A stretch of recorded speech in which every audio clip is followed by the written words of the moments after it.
Out of Placers. In this episode, we're unpacking misconceptions, roasting outdated logic, and exposing why boomer hobbies aren't any better than gaming. That's right, strap in, because today we're defending gamers. We're taking apart boomer logic, dunking on Gen X, and proving once and for all that fantasy football is just Dungeons & Dragons with concussions.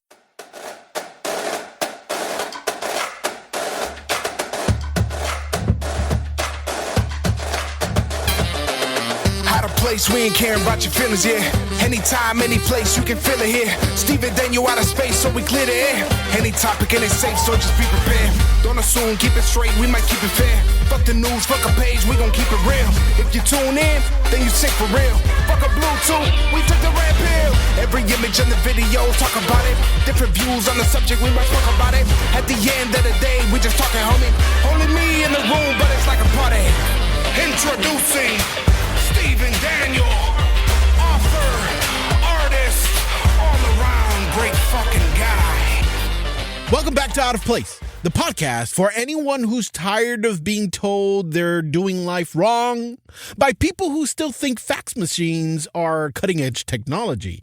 This show is for the misfits, the thinkers, the laughers, and yes, the gamers. You want laughs? I got them. You want hot takes? Buckle the fuck up. You want to be a better person? We'll see. At the very least, you'll learn how not to sound like you're Aunt Judy on social media. And if you're too sensitive, please get the fuck out. Because today we are talking about why boomers, Gen X, and some women, yes, even you, Susan, with the Minions memes, keep hating on gamers. Like, why? Do you hate joy? Do you hate imagination? Or are you just mad that you can't figure out how to reset the router without calling your grandkid?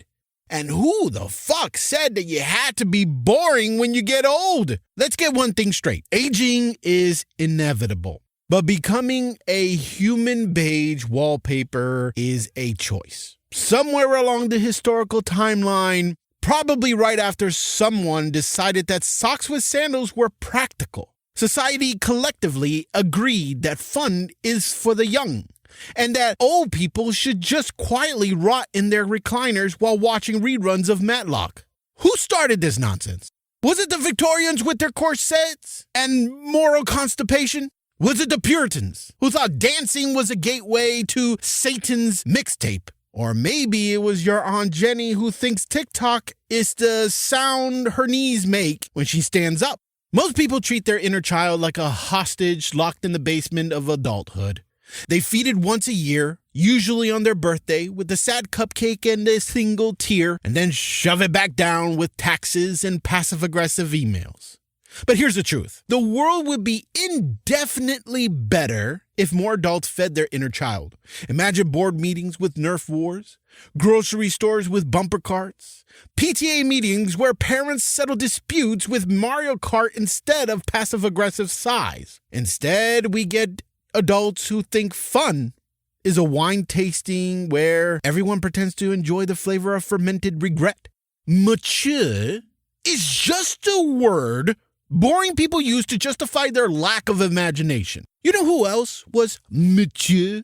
The guy who invented the filing cabinet. The person who decided khaki was a color.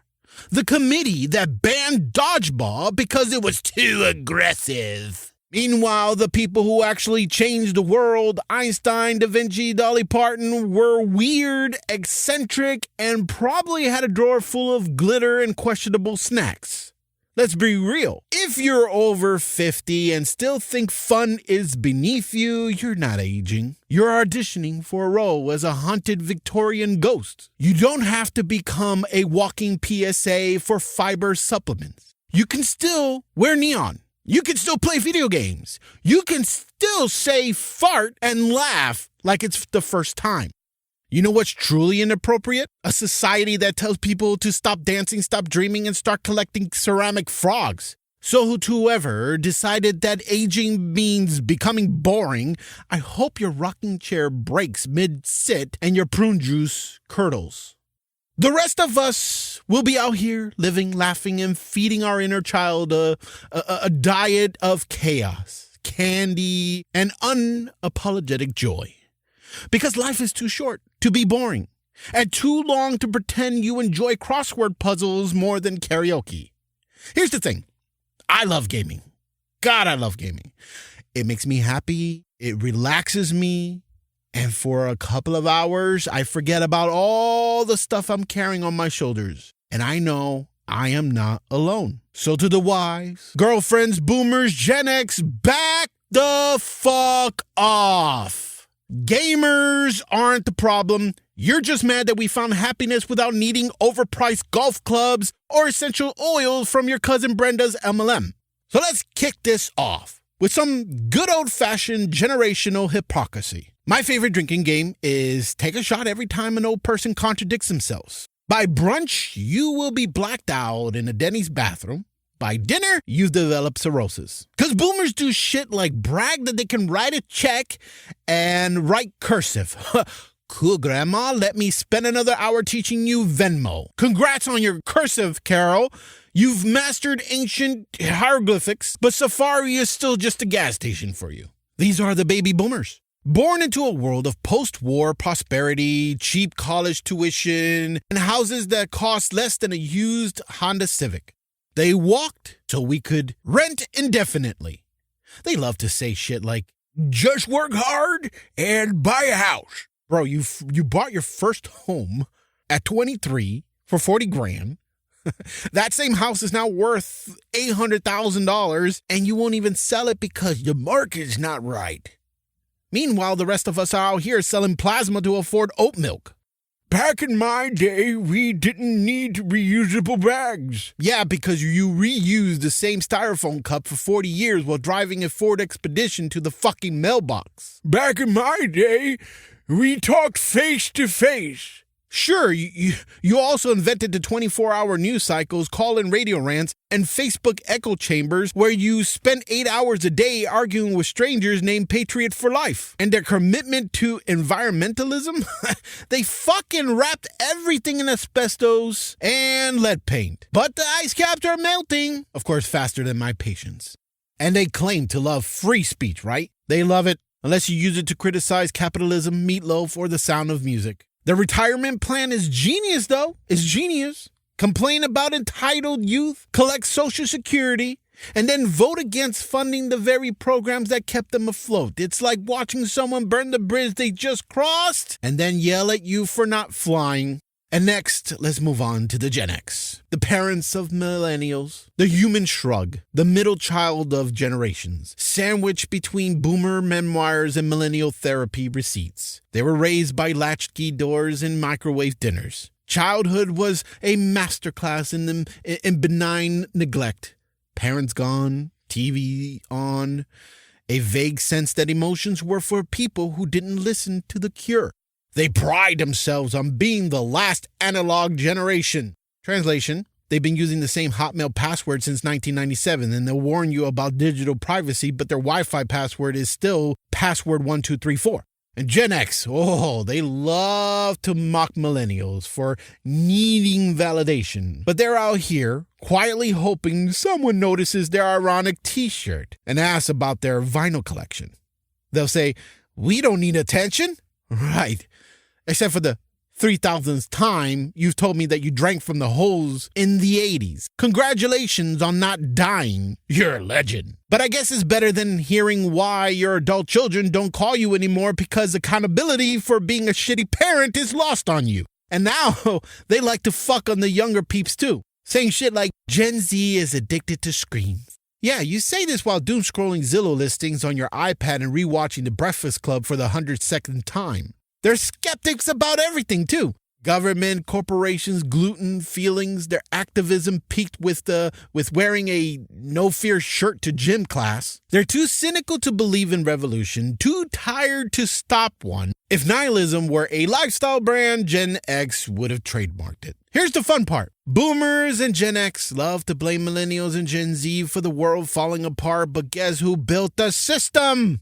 Boomers deregulated everything, outsourced jobs, and turned pensions into mythical unicorns. Gen X inherited the mess added cynicism, and invented hustle culture. Now every job requires a master's degree, 10 years of experience, and a willingness to work weekends for exposure. Thanks, you stupid fat fucks. They act superior, like we're the fragile ones. Millennials can't afford homes because they spend too much on coffee. Oh yeah? This is coming from the guy who refinanced his house 3 times to buy a fucking boat. And I've actually heard Gen X people say shit like, the economy's bad because kids play video games. Oh, right. Not because Wall Street tanked the global market by letting on mortgage-backed securities like it was fantasy football. Yeah, definitely Halo 3's fault. They sneer, you're too sensitive. This is from the generation that invented passive-aggressive post-it notes and thinks crying is a sign of weakness, unless it's during Field of Dreams. And I should have did this at the top of the episode, but I know certain people don't understand the generation's thing because, like me, they keep mixing this up like mixing up pronouns. Let's quickly go over it. Boomers, they were born mid-1940s to the mid-1960s. Poor World War II baby explosion. People got to fucking when they got home. And then schools were so overcrowded they had to share desks. We had the Gen X that were born mid-1960s to early 1980s. Both parents working, no after-school care, raised independents, and armed with microwaves. Millennials, they were born early 80s to the mid-90s. We had those big-ass encyclopedias and a computer lab at the same time. Millennials, which is me, since I was born in 1986, we are the most unique generation ever. And yes, of course I said that because I'm biased. Duh. We're the bridge between hard work and working smart. The last generation to live analog childhood and the first to grow up with the internet. We had a whole bunch of first times. We had the TV with the antennas. We had the radio. We experienced the first Marios. We experienced Nokia, Sprint walkie-talkies, Nintendo 64, CD-ROMs, anti-skip CD players. Before that, I even had a cassette Walkman. The first time Netflix came up, Snapchat, VR, Blockbuster, and Kenny Rogers' Incredible Cornbread. We got to live through all the first or ends of all these things. And then we got the Gen Z, mid-90s, to early 2010s. First generation to know a day without an internet. They came out of the womb Googling. So yeah, boomers and Gen X built the system, broke the system, and now they host TED Talks about fixing the system.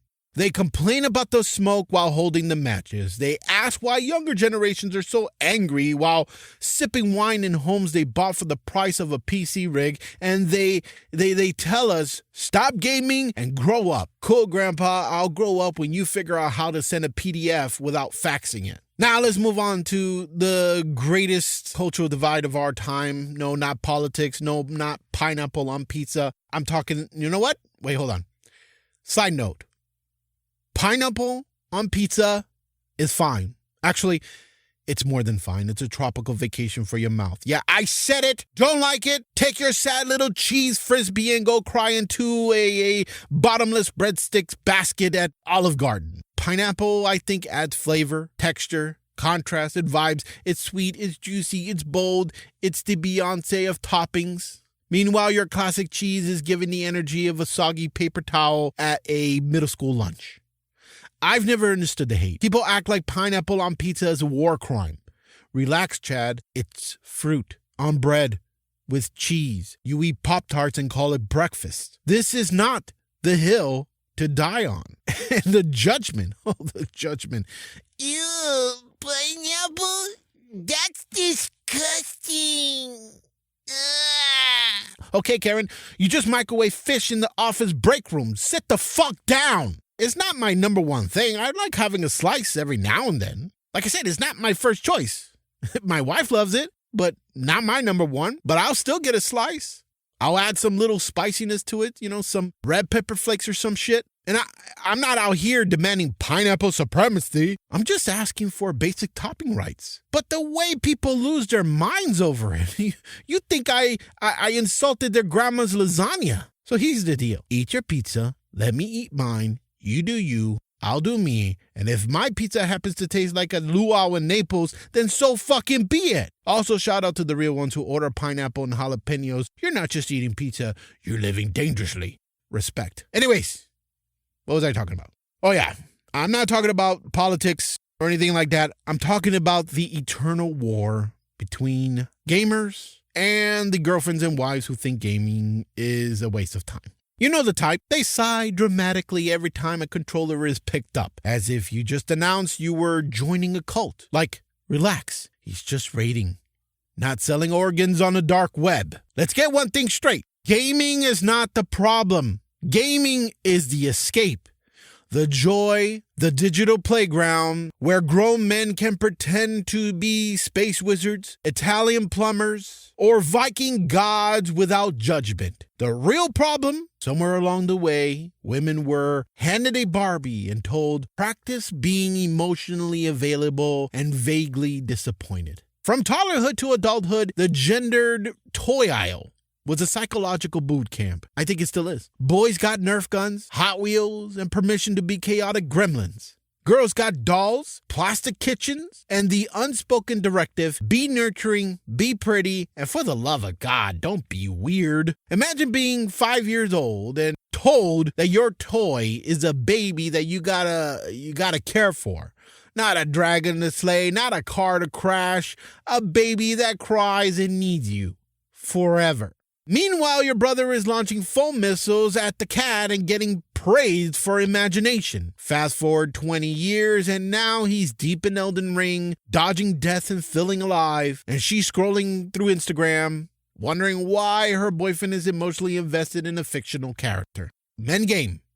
Women? They do yoga, journal, or go to brunch. Translation, they stretch, write about their feelings, and pay $18 for eggs. If it weren't for sex and the occasional wine-fueled gossip session, many of these hobbies would be indistinguishable from a waiting room, meaning a lot of women out there are boring. And it's not their fault. Society told them that fun is frivolous, that play is immature, and that their value lies in being composed, productive, and vaguely mystical. But who decided that adult women must be elegant swans gliding through life with scented candles and Pinterest boards? Who outlawed chaos, silliness, and pixelated joy? It wasn't biology. It was culture. It was the same system that told them smile politely while their boyfriend rage quits Call of Duty. It was the same voice that said, you're too old for that, when they reached for a comic book or considered buying a lightsaber. Gaming isn't just a pastime, it's rebellion. It's refusing to let adulthood be a slow descent into beige cardigans and passive-aggressive dinner parties. And maybe, just maybe, if we handed little girls a controller instead of a baby doll, we'd have fewer passive-aggressive sighs when the PlayStation boots up. So to all the wives and the girlfriends out there, you don't have to be boring. You don't have to pretend brunch is a personality. Pick up the controller. Join the chaos. Be the raccoon. Be the Viking. Be fucking weird. Because deep down, we all just want to play.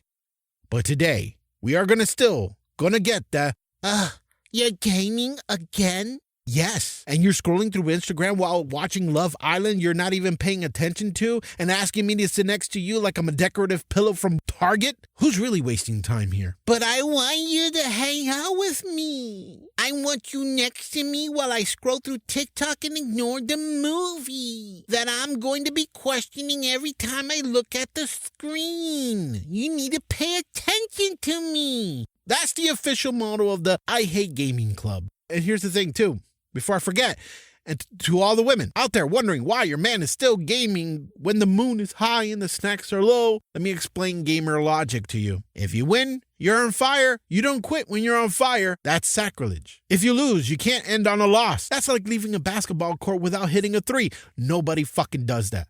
So you keep going, and suddenly it's 4 a.m. and they're whispering to themselves, I'm a degenerate. And then they do it again the next day because consistency is key. And how about the darkest moment in the gamer's life? The game deletion prank. That's one of the reasons that had me wanting to make this episode. It always starts with some stupid prank, then it hits you. Your 2K profile deleted. Your Call of Duty loadout's gone, vanished, like your will to live. Why? Because someone needed attention after you didn't heart all 400 of their cat in a Halloween costume photos. That is war crime behavior. Now, not all women are like this. Shout out to the gamer girls, the real ones. The women who carry squads, build empires, and casually drops 30 kills while you're still trying to find your headset.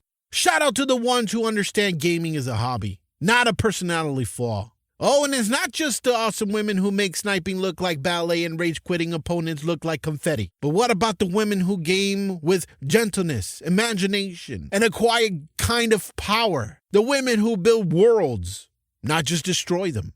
Who nurture, design, explore, and vibe. Who log in not to win, but to feel. The ones that play Animal Crossing, where they build dreamy islands and send love letters to villagers named after fruit. The ones that play Sims, where they create entire family careers in drama that rivals daytime television. Fortnite. Yes, it can be chill, where they dance mid-battle and build sky castles just for fun. Stardew Valley, where they turn abandoned farms into utopias and romance-pixelated dreamboats. Unpacking, where they find peace in placing mugs and memories on shelves. Spiritfarer, where they guide souls with grace and cry in the most beautiful way. Dreamlight Valley, where Disney nostalgia meets cozy quest and magical friendships. Cozy Grove, where they befriend ghost bears and restore color to a haunted forest. Cook Serve Delicious, where they master chaos with spatulas and sass. Or even a short hike, where they wander and find joy in pixelated nature. These women aren't just casual gamers, they're architects of joy, curators of calm, emotional alchemists who turn pixels into peace. They play to unwind, to connect, to heal. They build communities where kindness is currency and creativity is queen. They remind us that gaming isn't just about adrenaline. It's about presence, about slowing down, about finding magic in the mundane. It takes strength to be soft in a world that glorifies aggression. It takes courage to choose joy when chaos is an option. These women show us that gaming can be a sanctuary, a canvas, a love letter to the self. So here's to the women who game with heart, who log in with tea in hand, a blanket on their lap, and a playlist of lo-fi beats humming in the background. You are not just players, you are poets of play. And shout out to the MVP girlfriends and spouses who say, you've had a long day, go game for a couple of hours. You are the reason civilization hasn't collapsed. Without you, we've been living in caves again. Let's be crystal clear here. Gaming is a creative outlet, a social connector, a mental workout, a safe space to fail, learn, and laugh. Meanwhile, the judgmental female's anti-gaming hobby is Pinterest boards titled Minimalist Chaos. And if they still don't get it, hand them a second controller or tell them to sit quietly next to you while you game. I do get the frustration, ladies, because the next fuckers I want to talk about are the inconsiderate gamers. The gamers who think multiplayer means ignoring their partner while yelling at strangers through a headset. These are the same men who believe doing the dishes is a side quest, and emotional availability is an optional DLC. Some men treat gaming like they're defusing a bomb in the Counter-Strike. I can't pause, babe. They cry as if the fate of the free world hinges on their kill-death ratio. Newsflash, you're not in the Matrix. You're in your living room, and your partner just asked you to take out the trash before it becomes sentient. Now, let's talk strategy. I, my friend, have cracked the code. I game only when my wife is busy or asleep. But before that, I run her ragged in the most loving way possible. I help clean. I cook. I listen to her stories about that bitch that I now hate too from work and her existential dread about throw pillows. I go to Hobby Lobby with, or as my wife liked to call it, ho baby, low baby. I do it all without an attitude. Why? Because I know that if she's too tired to fight, I won the night. It's not manipulation. It's tactical romance. And if your girl is like mine, not one of those skin contact or I can't sleep without you types, you might even get an hour or two of uninterrupted gaming. Bliss. You know the ones. Are you coming to bed with me? The ones who believe bedtime is a sacred ritual of synchronized sleep? These are the women who think that the boogeyman lives under the bed and can only be warded off by the warmth of a man's thigh. If you so much as twitch toward the console after 10 p.m., they'll emerge from the shadows like a sleep-deprived banshee whispering, "Where are you going?" It's not that they're needy. is that they've been conditioned to believe that love equals shared REM cycles. And if you're not in bed, clearly you're cheating, dying, or plotting your escape. Listen, being considerate isn't rocket science. It's knowing when to game and when to engage. It's realizing that your partner isn't your sidekick. She's the co-op player who keeps your life from crashing. And if you treat her like the final boss of emotional labor, don't be surprised when she rage quits the relationship. So to all the inconsiderate gamers out there, learn the art of timing. Master the skill of empathy. And for the love of all things pixelated, gaming can wait. The next type of woman I want to talk about is the woman who had a partner that did everything she wanted, but still turned into a villain at the end of the day because he turned on his console or PC to game. Let's set the scene. He's done the dishes, folded your laundry, watched Love is Blind without complaining, held your purse at Target, and nodded thoughtfully while you explained the plot of your dream for 20 minutes. Then gasps, cry, yell when he turns on his gaming device. And suddenly, you're acting like he just cheated on you with Laura across the street. Ladies, we need to talk. Gaming isn't a threat to your relationship. It's not a mistress. It's not a cry for help. It's just a hobby. Just like yoga, baking, or watching true crime documentaries while plotting the perfect murder. Hypothetically, of course. If your man is respectful, communicates really well, and still makes time for you, then letting him game is not just considerate, it's sexy. Because nothing says I love you like letting him frag some noobs while you enjoy your own peace. Here's how to be the MVP in your gamer's life, even if you've never touched a controller. Ask questions like, what game are you playing? What's the goal? Why is that guy screaming? You don't have to understand it all. Just showing interest goes a long way. My wife is great at this. I do feel bad for her, though, because lately every time a gaming conversation comes up, I'm just talking nothing about GTA 6.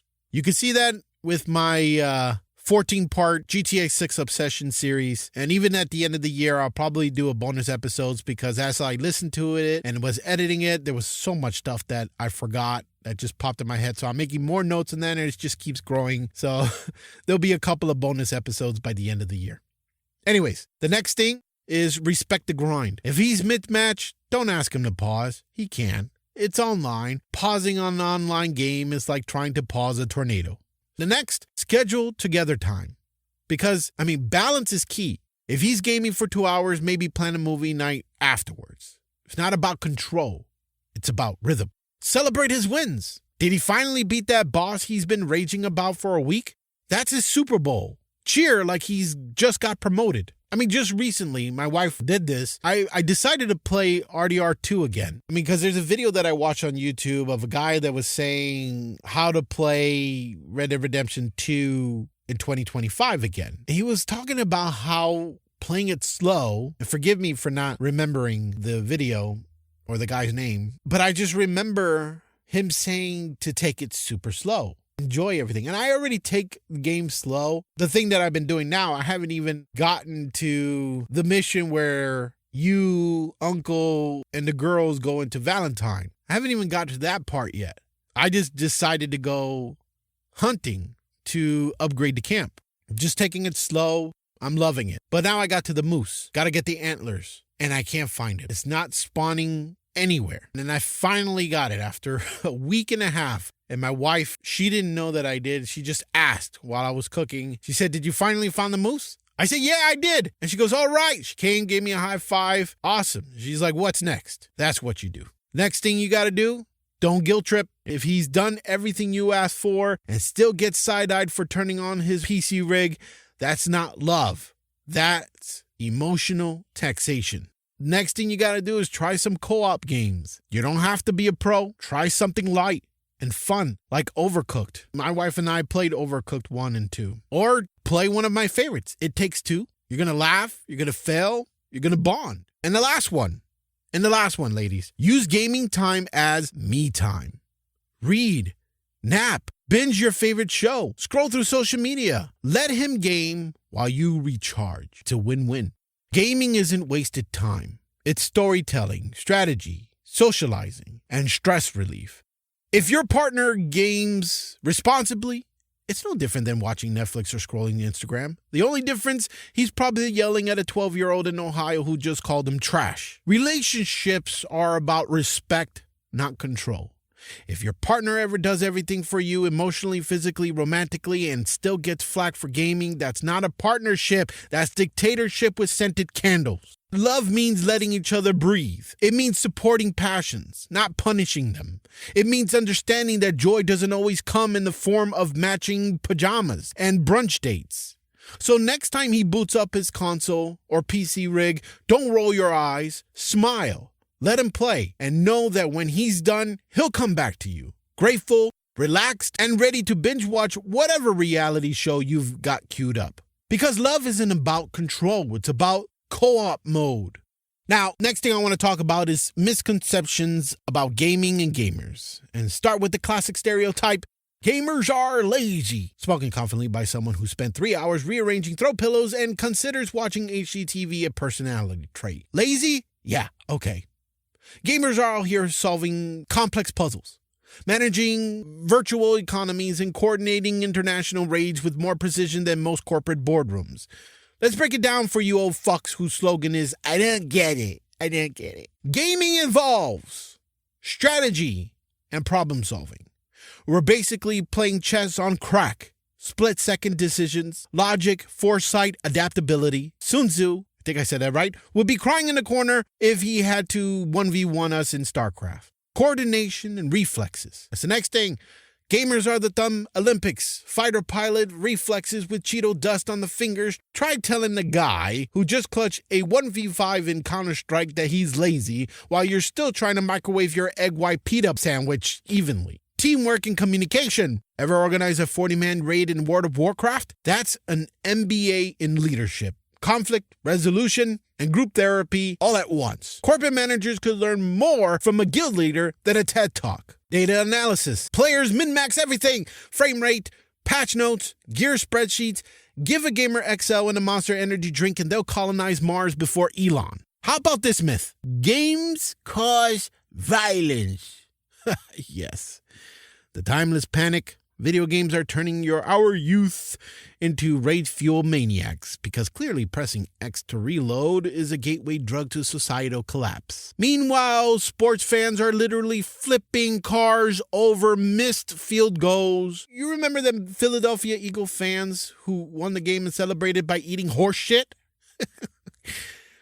Team loses, they destroy cities. Team wins, they destroy cities. Gamers celebrate by unlocking a platinum trophy and going to bed. Who's the real menace to society here? Reality check.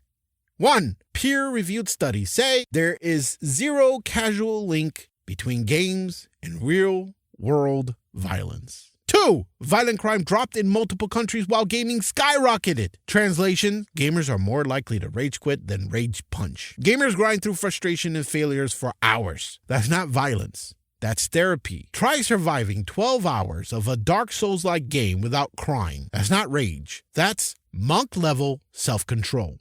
But I saw on Fox News that games make kids violent. Cool. Uncle Larry, didn't you throw a remote at the TV when the Cowboys lost? But yeah, Mario Kart is the problem. How about this other bullshit thing they like to say? Gaming isn't a real hobby. Right, because unless your hobby involves artisanal cheese boards, $4,000 of candles you bought at Yankee Candle or Bath and Body Works, or gluing seashells to mason jars, it doesn't count. Well, let's unpack why gaming is a good hobby. 1. Time investment.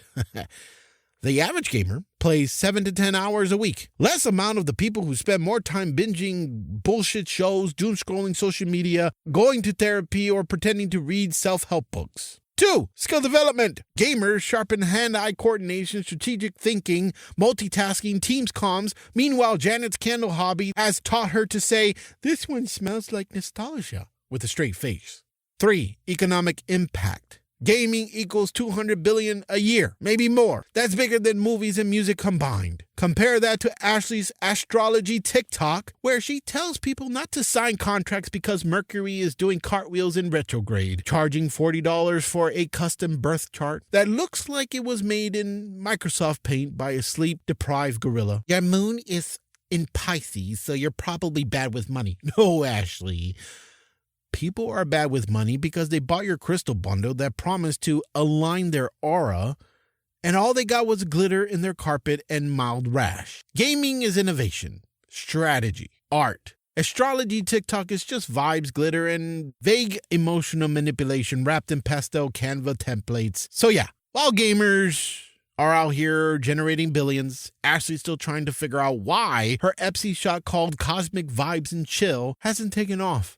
Maybe it's because her business plan was written during a full moon in Scorpio. 4. Mental health. Gaming offers stress relief, like I said before, community and cognitive stimulation. Meanwhile, wine and wax night ends with fire hazards and bad karaoke. If it brings joy, builds skill, and doesn't involve criminal activity, it's a hobby, period. And here's another stupid-ass myth. Gamers are anti-social. Right. Because spending hours solving puzzles, building civilizations, and running digital economies is so much more anti-social than arguing with strangers about air fryers on social media. I immediately think of Portal, Zelda. Hell, half of us out here are designing functional machines in Minecraft, while Charles still can't figure out how to unmute himself on Zoom. I've seen huge gaming communities, guilds, clans, Discord servers. This is real multiplayer magic. People check in on each other. They fundraise. They hold vigils for players who pass away. Meanwhile, your HOA can't even agree on mailbox colors. And Charles still can't figure out how to unmute himself on the fucking Zoom. Just look at the stats. 65% of gamers play with each other. 70% say gaming helps them stay connected. And 100% of Among Us players now have trust issues. That's socializing.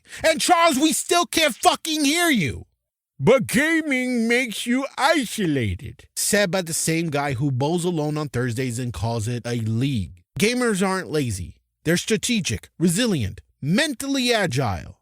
They've mastered digital landscapes, built communities, and developed skills that would shame half of the corporate world. Lazy? Violent? Antisocial? Please.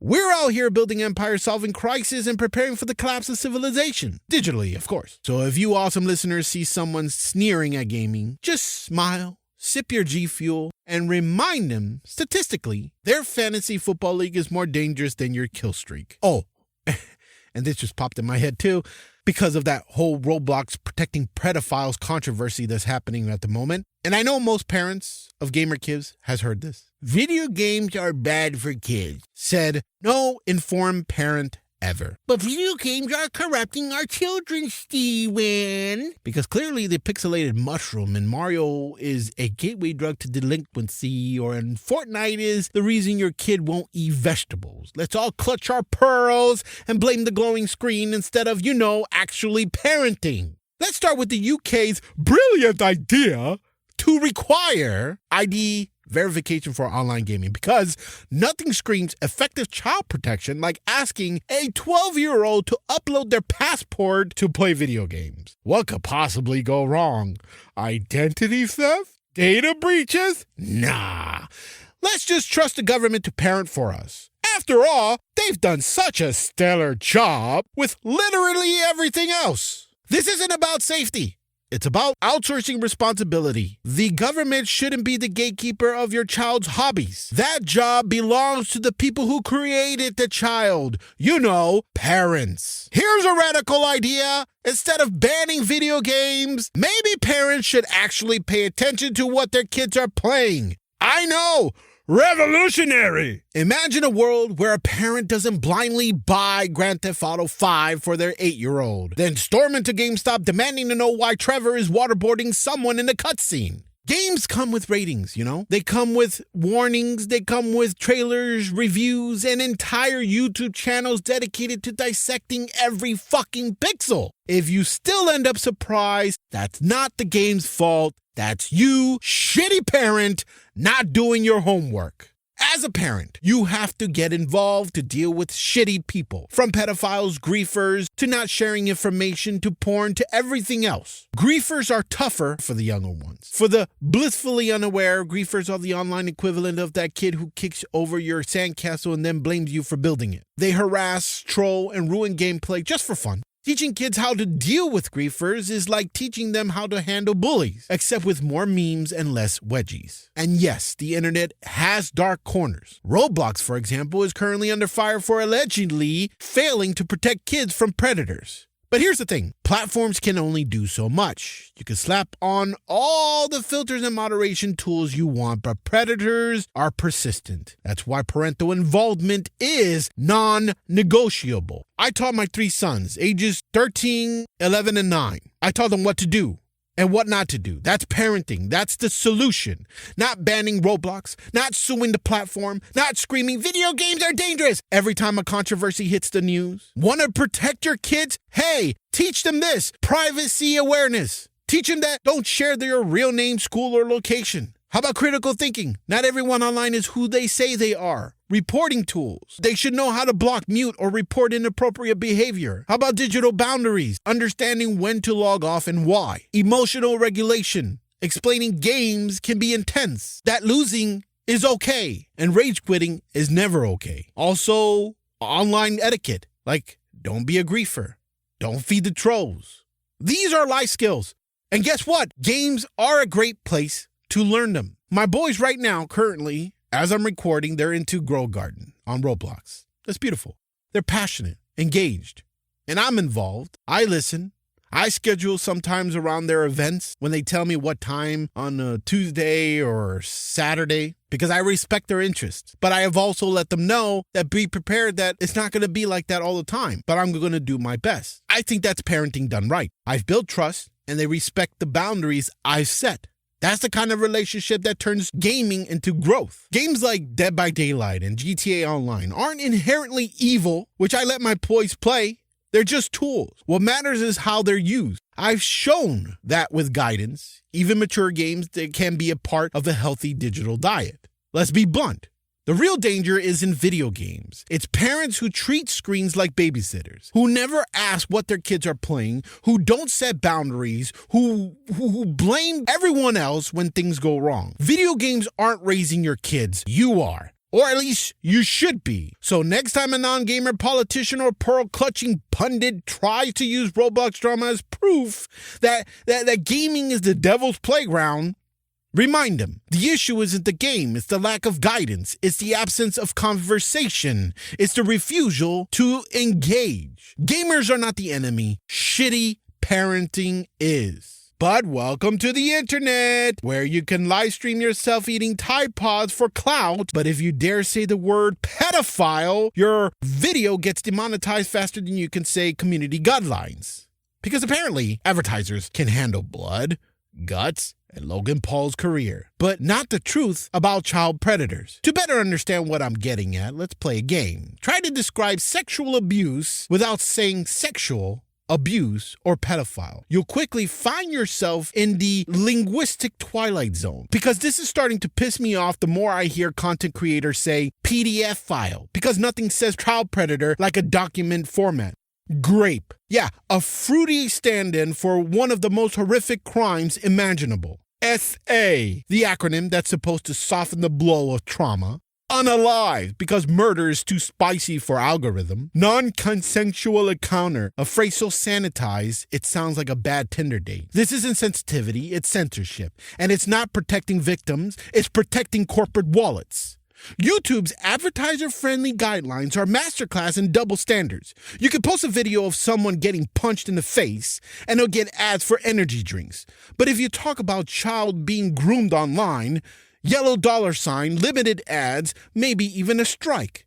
According to the Creator Handbook, topics like sexual abuse, pedophilia, and other sensitive events are flagged for demonetization. Even if the content is educational, journalistic, or advocacy-based. That's why I praise my favorite creators like Papa Me for saying what others won't. He didn't call it a PDF file incident. He called it what it was, a pedophile exploiting children on Roblox. And that honesty, it probably will cost him monetization for that one video. Imagine being a survivor of abuse and hearing your trauma reduced to a joke about grapes. It's not just offensive, it's invalidating. It tells victims that their pain is too controversial to be named, that their truth is less important than ad revenue.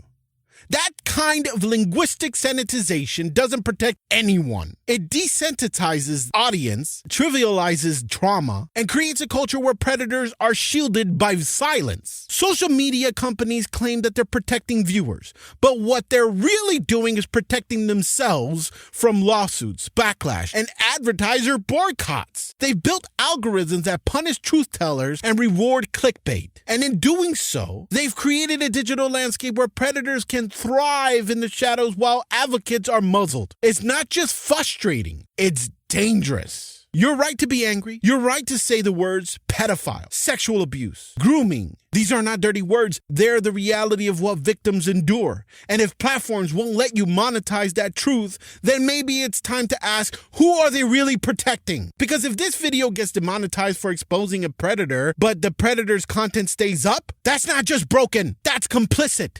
Anyways, I needed to get that off my chest. It was still in my mind. Let's keep talking about gaming and the non-gamer cunts. Now I want to defend the millennials and the younger generations who love gaming. Yes, my wife married a gamer. And yes, most of these old people call me a child for it. But here's the difference. I'm a 39-year-old child who pays the bills, raises 3 kids, makes time for his hobbies, and has the money to enjoy them. Child at heart, not childlike. The goal is to stay as kid as long as I can, while still taking care of everything that matters. You know what's worse than being a gamer at 39? Being 65, bitter, divorced, and writing angry social media comments about Starbucks cups. Millennials are the fun adults. We are grown, responsible children. We mow the lawn in SpongeBob shirts. We pay mortgages while rewatching Dragon Ball Z. We're the generation that can sit in a PTA meeting and then go home and drop 40 kills in Warzone. Balance. You know why we love gaming? Because it's where we're celebrated, not just tolerated. At work, you're never good enough. At home, your partner more than likely asks you to hang a picture frame and it's not even level enough. But in gaming, you level up, you get achievements, you're literally the chosen one. It's validation. And look, gamers, real quick, you got to be careful. Because if you chase validation anywhere other than the cross, you'll never have enough. Gaming's fun, of course, but it can't be your worth. The hole is never going to fill. Only God can fill your heart. Your family needs you more than your kill streak. You got to learn how to balance. Anyways, millennials know traditions, but we question them. The generation before us, they knew no questions.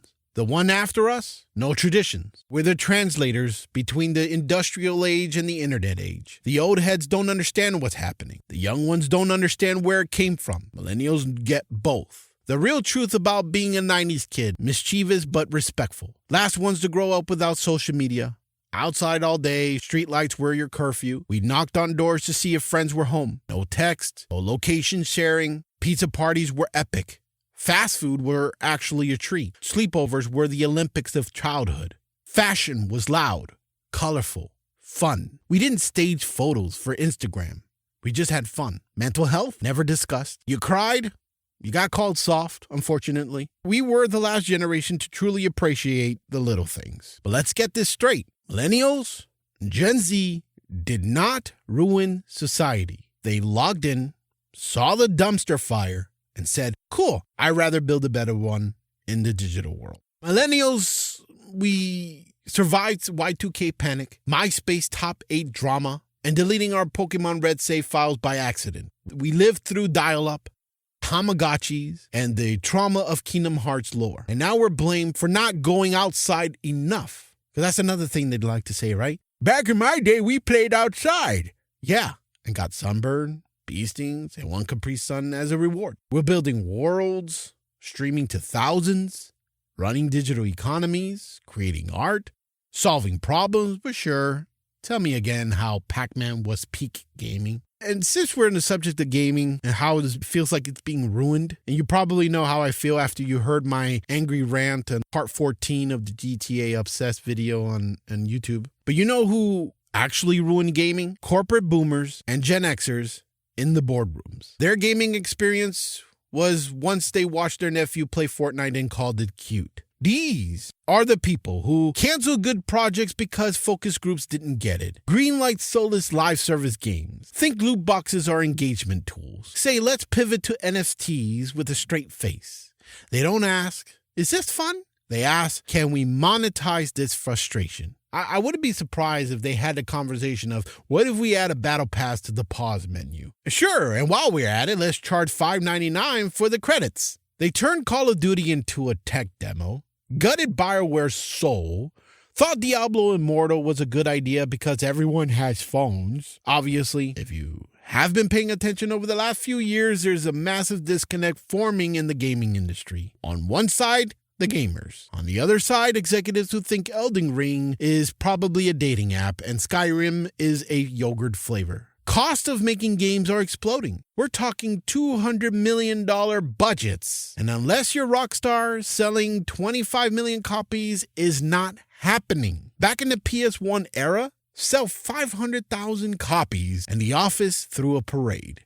Now, sell 3.4 million copies and the publisher is going to probably say that it's a failure. And then the studio gets shut down. Meanwhile, developers get laid off in droves, while CEOs walk away with huge bonuses in the millions. Job security, that's the real endgame loot. Forget Lamborghinis. Today, the flex is just showing up Monday with a paycheck. And look at the conversation that the executives are having right now. We can just raise the game prices to 80, 90, maybe 100. Yeah, genius. Because nothing makes broke Gen Z kids want to buy your game like charging them more while they already have free Fortnite. Smooth move, McCapitalism. Games have already been creeping above $60 through deluxe editions, early access, and microtransactions.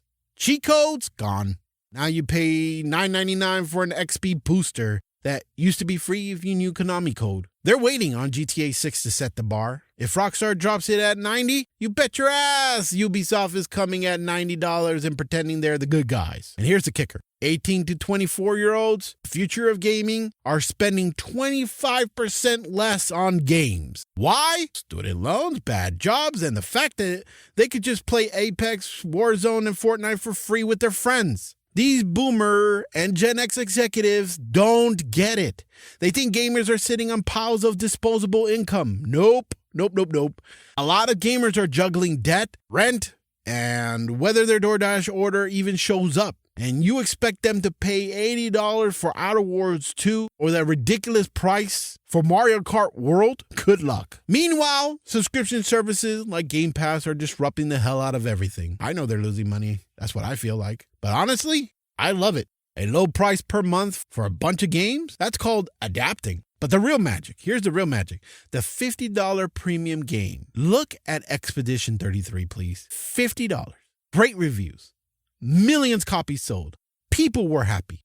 Gamers bought it. They bought the physical copies after trying it on Game Pass. That's the model. Not nickel and diming us with $80 plus season pass plus premium cosmetic battle pass deluxe. Please give us your kidney edition. Here's the truth. Gamers aren't against paying. We're not. We're against being scammed. We're being smarter with money. We'll happily drop money on a finished, fair, fun game, but if you keep inflating costs, slashing devs, and treating us like whales at a casino, you're not building loyalty. You're building resentment. The industry mantra right now is, as long as we grow, even if we're losing money, we can't die. No, you can die. Just ask Blockbuster. Weird. And for the rest of us, we are going to keep playing, keep pushing back, because the culture isn't for those old fucks that don't get it. It's ours.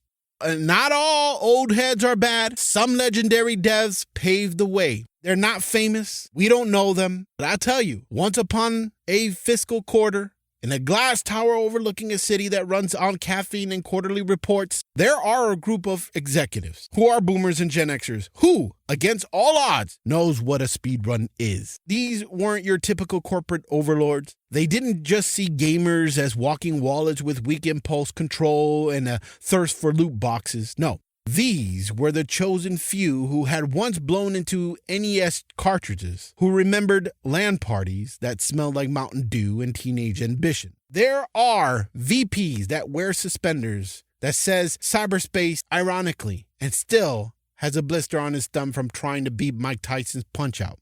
They don't just approve budgets. They fight for dev time extensions. They say stuff like, we're not shipping this until the final boss doesn't clip through the floor. Then there's the chief marketing officers that survive dial-up, EverQuest, and the emotional trauma of losing their Tamagotchi during a board meeting. They don't greenlight battle passes unless they offer actual value. They once vetoed a monetization strategy because it felt like selling air with a smile. These type of people in the gaming industry are the reason your favorite indie game got a surprise AAA budget. They are the reason the patch notes are written in plain English and not corporate bullshit. These executives are anomalies in a world where engagement metrics often mean how long can we keep them grinding before they realize they're miserable. They push back against the tyranny of unfinished launches and $70 price tags for glorified betas. They believe in polish, in passion, in play. They've seen the industry evolve from floppy disk to cloud gaming. And they know that gamers aren't just consumers. They're creators, critics, and culture makers. They don't just want your money, they want your joy. In a landscape often dominated by cynical cash grabs, these boomer and Gen X executives remind us that wisdom and experience don't always mean being out of touch. Sometimes it means remembering what made games magical in the first place and fighting to preserve it. So the next time you boot up a game that feels finished, that respects your time, and doesn't ask for your credit card every 5 minutes, raise a toast to the unlikely heroes in the boardroom. They may wear suits, but they got gamer hearts. Gaming isn't just an industry, it's a culture built by people who stayed up till 4 a.m., chasing one more win, fueled by passion, not profit margins. So to the suits at the top, if you don't game, don't gatekeep. Hire gamers, listen to gamers, or get ratioed into oblivion. All right, let's go back to roasting the boomers and Gen Xers who don't get it. Let's get something straight, you all fuck. If you've ever called a gamer a nerd while simultaneously crying over a Hallmark movie or screaming B12 at bingo hall, congratulations. You're not just a nerd, you're a delusional one. Raiders get flamed for raiding dungeons, customizing armor, and arguing about frame rates. But boomers, Gen Xers, and women, they got their own rituals that make World of Warcraft look like Navy SEAL training. So here it is. The top things non-gamers do that are just as nerdy, if not worse. NFL fans spend $800 to sit in the freezing weather, paint their faces, scream at strangers, and riot whether their team wins or loses. But sure, my RGB headset is childish. Fantasy football, like I said before, literally Dungeons and Dragons for middle-aged dads, except the dice rolls are concussions and the dragons are named Kronk. Baseball card collectors.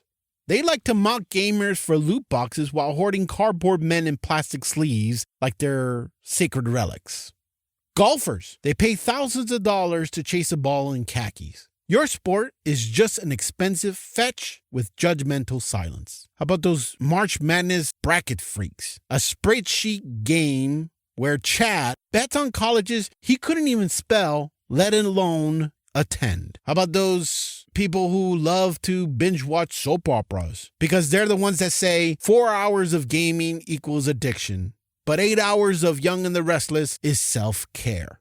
Yeah, right. How about those reality TV junkies? Watching strangers scream and throw drinks is productive, but us fighting dragons is immature. How about those old fucks that watch the same show over and over and over? They've seen the entire series of Friends 47 times and still laugh like Ross's pivot joke is fresh. How about those women who are obsessed with those crime shows? Middle-aged women watch 40 hours of murder porn a week, but Call of Duty is too violent. How about women around that age who love Hallmark movies? Copy-pasted plots where a lawyer falls in love with a tree farmer. But Final Fantasy is unrealistic. How about those boring Facebook drama groups? The same people mocking Discord are running 14 cat meme groups and fighting over HOA bylaws like it's Game of Thrones. How about the people who love the Pinterest boards, right? Collecting fake kitchens and dream houses they'll never own. But they'll say that gamers are the delusional ones. They're probably friends with the other ones, the ones that collect coupons, right? They hoard coupons. They spend 16 hours cutting paper to save 30 cents. MLM hustle posts. Acting like selling essential oils is a personality. Minecraft builds have more structural integrity. How about those that are addicted to those online quizzes? Which bread are you? Meanwhile, I'm solving ancient puzzles in the Breath of the Wild. Guess who's being more productive? How about those that consider wine tasting a hobby? Swirling fermented grapes and pretending to taste oak. Yo, that's just grape juice with a hangover. How about the candle collector? $400 a month on wax that smells like forced regret. These are the same people who has an overpriced coffee addiction too, right? $7 a day for milk foam art, but gaming is the expensive hobby. How about those people that are obsessed with astrology? Believing Mercury in retrograde ruined your marriage, but reading the best Elden Ring builds is considered nerdy. How about those plant moms? Killing succulents while pretending to be Mother Earth. I love looking at those do-it-yourself projects, especially when they go wrong. They spend $500 at Home Depot, but their sink ends up being broken. At the same time, they'll say that Minecraft redstone engineering is just pointless. Same fuckers that are home decor fanatics talking about shit that they don't even understand. Can't bullshit a bullshitter, but it's fun to watch sometimes. These are the ones that keep home goods still in business, repainting the living room 6 times a year. I change skins less often. How about scrapbooking? My wife was into that years ago.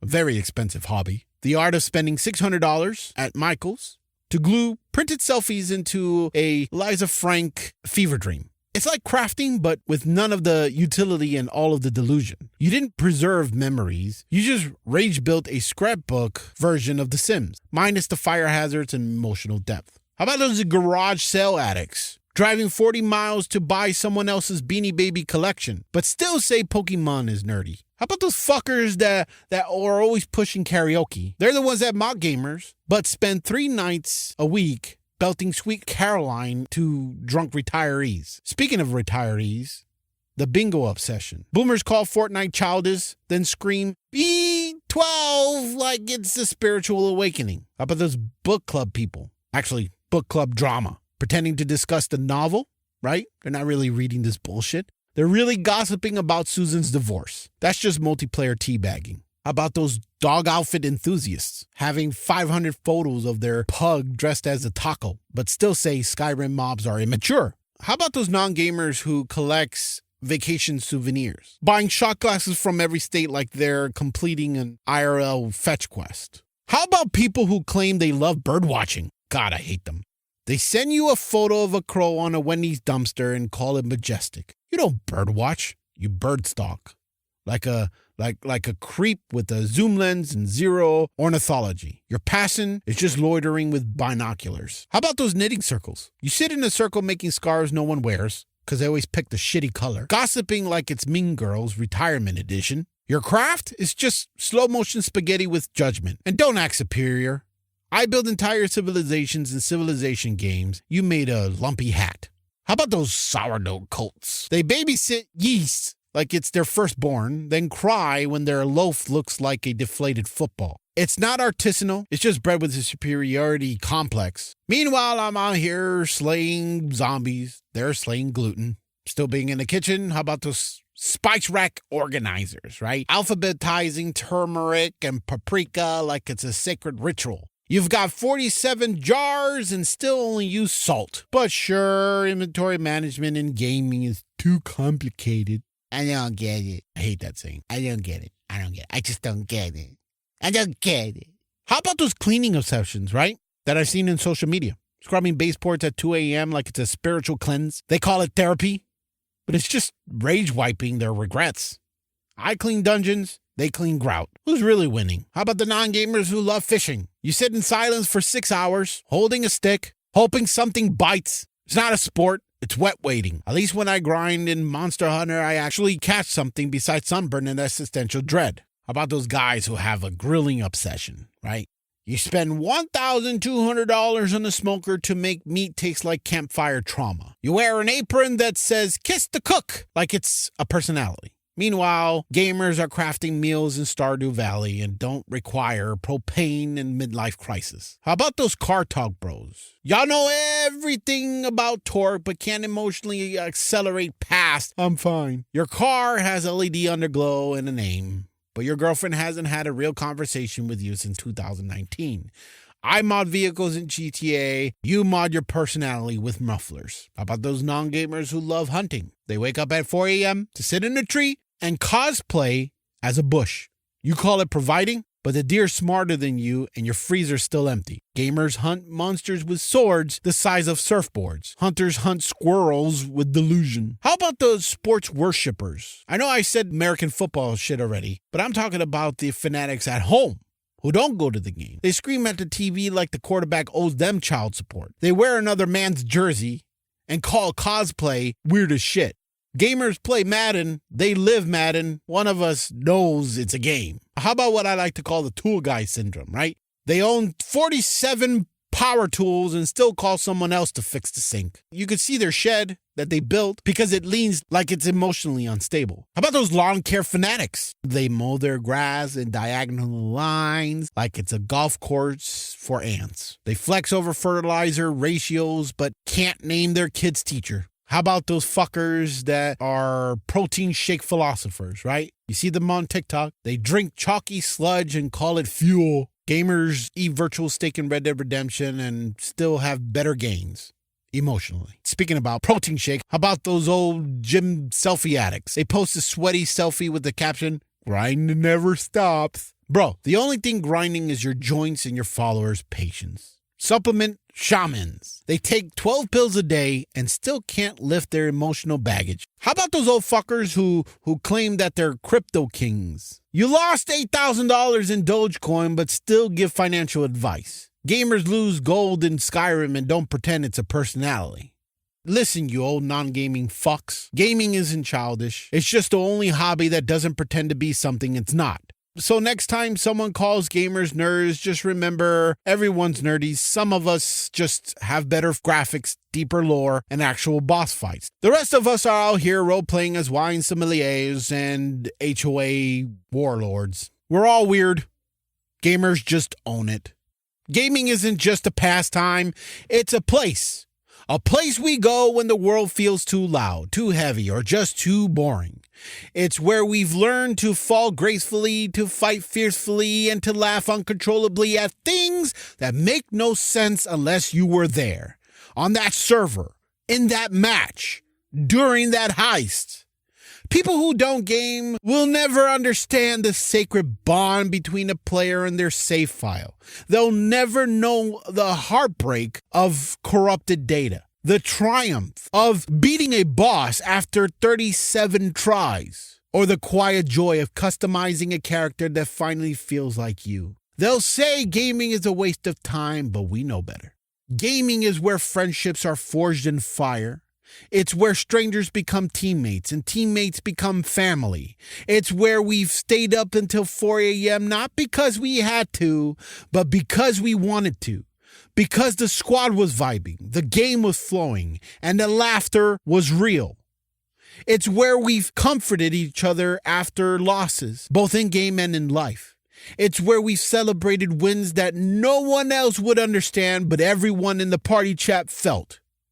Gaming is the only place where someone named DragonSlayer321_Fever can give you life advice that actually work. For many of us, gaming was the lifeline. When school was hell, when work was draining, when life was falling apart, gaming was there, not to fix everything, but to give us a break, a breath, a moment of control in a world that felt uncontrollable. It's not just pixels. It's peace. Non-gamers will never understand why we replay old games like comfort food, why we cry at endings that aren't real, but feel more real than most conversations we've ever had, why we spend hours grinding for gear that doesn't exist outside the screen, but means everything inside it. They'll never understand why we game, and that's okay, because we do. You gamers built worlds, built the forums, the fan art, the mods, the memes. You stayed loyal to franchises that forgot you. You supported indie devs when no one else would. You made Twitch what it is. You made esport what it is. You made gaming culture what it is. Vibrant, chaotic, beautiful. You are the reason gaming is more than a market. It's a movement. Gaming isn't a distraction from life. It's an extension of it. It's where we learn, grow, connect, and sometimes heal.